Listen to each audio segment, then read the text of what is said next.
ఆదికాండము 11వ అధ్యాయము. భూమి అందంతటా ఒక్క భాషయు ఒక్క పలుకును ఉండెను. వారు తూర్పున ప్రయాణమై పోచుండగా షీనారు దేశమందొక మైదానము వారికి కనబడెను.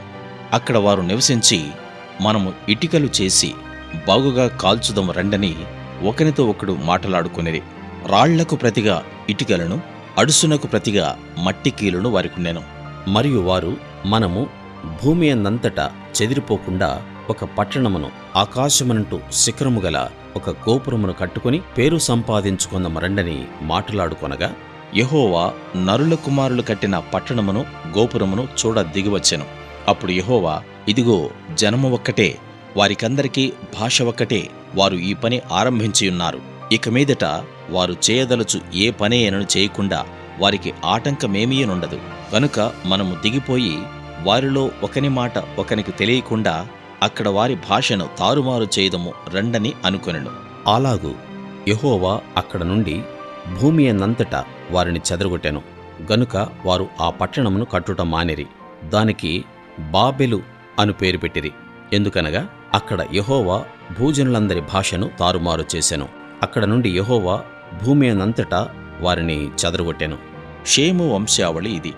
షేము 100 ఏండ్లు గలవాడై జలప్రవాహము గతించిన 2 ఏండ్లకు అర్పక్షదును కనెను.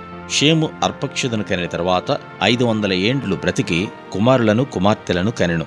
అర్పక్షదు 35 ఏండ్లు బ్రతికి షేలహును కనెను. అర్పక్షదు షేలహును కనిన తరువాత 403 ఏండ్లు బ్రతికి కుమారులను కుమార్తెలను కనెను. షేలహు 30 ఏండ్లు బ్రతికి ఏబేరును కనెను.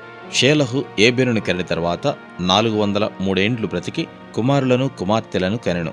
ఏబేరు 34 ఏండ్లు బ్రతికి పెలెగును కనెను. ఏబేరు పెలెగును కనిన తరువాత 430 ఏండ్లు బ్రతికి కుమారులను కుమార్తెలను కనెను. పెలెగు 30 ఏండ్లు బ్రతికి రయ్యూను కనెను. పెలెగు రయ్యూను కనిన తరువాత 209 ఏండ్లు బ్రతికి కుమారులను కుమార్తెలను కనెను. రయు 32 ఏండ్లు బ్రతికి సెరూగును కనెను. రయు సెరూగును కనిన తరువాత 207 ఏండ్లు బ్రతికి కుమారులను కుమార్తెలను కనెను. సెరూగు 30 ఏండ్లు బ్రతికి నాహోరును కనెను. సెరూగు నాహోరును కనిన తరువాత 200 ఏండ్లు బ్రతికి కుమారులను కుమార్తెలను కనెను. నాహోరు 29 ఏండ్లు బ్రతికి తెరహును కనెను. నాహోరు తెరహును కనిన తరువాత 119 ఏండ్లు బ్రతికి కుమారులను కుమార్తెలను కనెను. తెరహు 70 ఏండ్లు బ్రతికి అబ్రామును, నాహోరును, హారానును కనెను. తెరహు వంశావళి ఇది. తెరహు అబ్రామును, నాహోరును, హారానును కనెను. హారాను లోతును కనెను. హారాను తాను పుట్టిన దేశమందలి కల్దీయుల ఊరను పట్టణములో తన తండ్రి అయిన తెరహు కంటే ముందుగా మృతి పొందెను. అబ్రామును, నాహోరును వివాహము చేసుకొనిరి.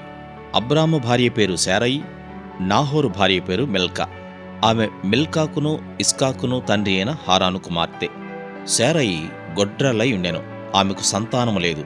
తెరహు తన కుమారుడుగు అబ్రామును, తన కుమారుని కుమారుడు అనగా హారాను కుమారుడుగు లోతును, తన కుమారుడుగు అబ్రాము భార్య అయిన శారాయి అను తన కోడలిని తీసుకుని కనానుకు వెళ్ళుటకు కల్దీయుల ఊరను పట్టణంలో నుండి వారితో కూడా బయలుదేరి హారాను మట్టుకు వచ్చి అక్కడ నివసించిరి. తెరహు బ్రతికిన దినములు 205 ఏండ్లు. తెరహు హారానులో మృతి పొందెను.